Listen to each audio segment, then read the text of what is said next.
화질 개선이라는 게 엄청 방대하거든요. 슈퍼 레졸루션이라는 말을 설명하려면 업스케일링이라는 단어를 먼저 설명해야 될 것 같은데,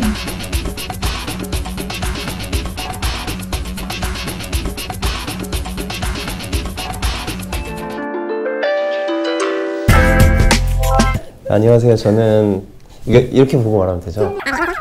저는 블루닷 하드웨어 엔지니어 이든이라고 합니다. 네. 그리고 요새는 딥러닝도 공부하고 있어요. 네. 저는 전 직장에서 한 8년, 블루닷 와서는 한 3년 정도 된 것 같아요. 네. 그렇죠. 블루닷 입장에선, 블루닷 기준으로 보면은 블루닷이 엄청 초창기에 왔죠. 네. 네. 저는 이제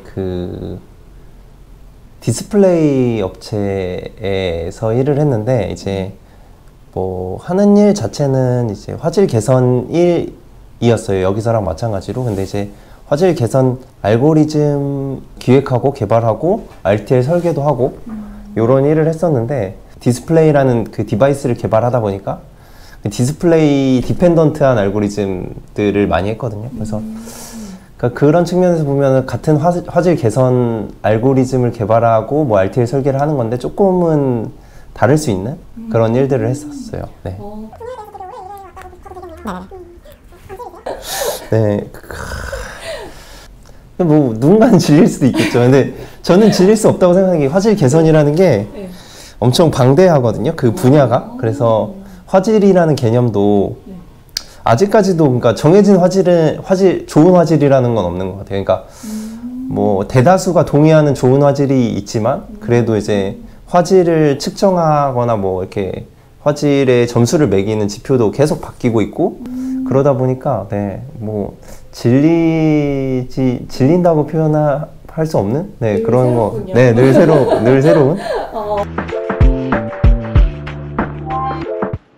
앞에서 제가 이제 디바이스 디펜던트한 화질 개선 알고리즘이라고 말씀드렸던 것 같은데, 이게 이제 그 디스플레이 업체는 그 디스플레이를 만들고 그 디스플레이를 위한 화질 개선 알고리즘을 만든다고 생각하면 될 것 같고, 그 이제 디스플레이라는 게 뭐 최신 기술들이 들어가긴 했지만 그 디스플레이 자체가 가지는 그 결점들이 있어요. 그러니까 얼룩이 있다든지 뭐 어떤 화소에서의 뭐 표현력이 부족하다든지 뭐 이런 게 있어서, 그런 결점들을 보완하는 알고리즘들을 주로 하게 되죠. 그래서 그런 알고리즘을 이제 그 디스플레이 업체에서 한다면, 이제 블루닷은 사실은 그런 디바이스 디펜던트한 게 아니잖아요. 그러니까 어떻게 보면 컨텐츠에 좀 더 집중을 한다고 생각하면 될 것 같고, 그 컨텐츠 자체가 뭐 얼마나 더 좋게 보일지, 그러니까 뭐 사람들이 화질이 좋다고 느끼게끔 보이게 할지, 뭐 이런 거에 집중을 한다고 생각하면 될 것 같고, 네, 그런 차이가 있을 것 같아요. 그러니까 뭐 따로 구애받지 않는다, 그런 거에, 디스플레이 장치에. 저희가 일단 슈퍼 레졸루션이라는 말을 설명하려면 그 앞서 말씀하셨던 것처럼 업스케일링이라는 단어를 먼저 설명해야 될 것 같은데, 업스케일링은 말 그대로 이제 어떤 이미지나 비디오를 크게 만든다고 생각하면 될 것 같아요. 그러니까 이미지라는 게 화소가 있잖아요. 보통 FHD라고 하면 저희가 1920, 1080의 어떤 화소 개수를 갖는데, 그거를 늘려주는 기술이 이제 업스케일링이라고 생각하면 될 것 같아요. 이제 FHD의 저희는 그냥 FHD라고 부르지만 편하게, 그게 이제 화소 개수를 뜻하는 거고, 그걸 크게 만들어주는 기술을 통칭해서 업스케일링이라고 하는데, 이제 업스케일링의 범주 안에 이제 슈퍼 레졸루션이 있다고 생각하시면 될 것 같고, 슈퍼 레졸루션은 단순히 어떤 논리 로직으로 하는 게 아니라 딥러닝 베이스드로 해서 뭔가 좀 더 심미적으로 좋아 보이는 영상을 만드는 거를 이제 슈퍼 레졸루션이라고 합니다. FHD가 화소 개수 칭하는 거였어요? 네네, 맞습니다. 그래서 이게 여러 단계가 있어요. 옛날부터 이제 디스플레이도 발전하고 뭐 컨텐츠도 발전하고 뭐 이제 찍는 장비도 발전하고 이러면서 이제 화소 개수가 늘어나고, 그러다 보니까 이제 그거를 칭하는 용어들이 이제 FHD, 그 사람들이 이름을 붙인 거죠, 그냥 사실. 화질이라는 게 엄청 방대한 의미를 가지고 여러 가지로 해석될 수 있다고 말씀드렸었는데, 이제 어떤 심미적으로 좋게 하는 거 말고 그 영상이 어떤 외부 어떤 신호에 의해서 손상되거나 아니면 압축에 의해서 손상되거나 아니면 뭐 노이즈가 낀다거나 이렇게 됐을 때 그 노이즈를 제거하는 것도 화질 개선이라고 하거든요. 그러면 이런 경우에는 원본이 있잖아요. 원본이랑 얼마나 가깝느냐가 이제 화질이 좋냐 안 좋냐라고 할 수도 있어요.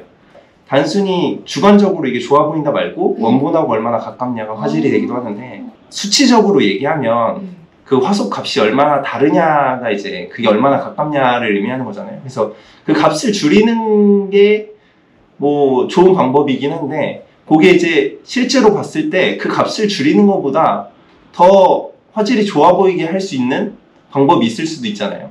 그래서 그걸 인지적 화질이라고 부르거든요. 그래서 실제로는 어떻게 했을 때 값이 더 줄어들지만 사실 그거는 약간 블러해 보이고 뭔가 네, 선명하지 않아 보인다고 하면 저희는 이제 그런 차이를 줄이는 것보다는 실제로 원본에 더 가깝게 보일 수 있게 인간의 눈에 그런 게 이제 인지적 화질이라고 생각하시면 될 것 같아요. 너무 신기하다. 그러면 막 크리스탈 영상이 더 노이즈만 제거했다고 했을 때 그때도 화질이 좋아졌다고 얘기를 했습니다.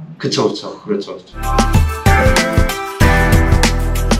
아, 8K 화질 좋죠. 좋은데 이게 사실 그 어떤 그 해상도를 말할 때 그 시청 거리도 중요하거든요. 그러니까 우리는 모니터는 보통 몇 미터에서 보고 TV는 몇 미터에서 보고 이런 게 있으니까 그래서 모니터는 뭐 요 거리에서 볼 때는 어떤 해상도가 좋다 뭐 이런 게 있고 그 이상 되면 사실 의미가 크게 없는 게 네, 의미가 크게 없죠. 사실 이게 구분할 수가 없으니까 사람이. 그러니까 그거를 뭐 사람 시력이 진짜로 몽골인이지 않는 이상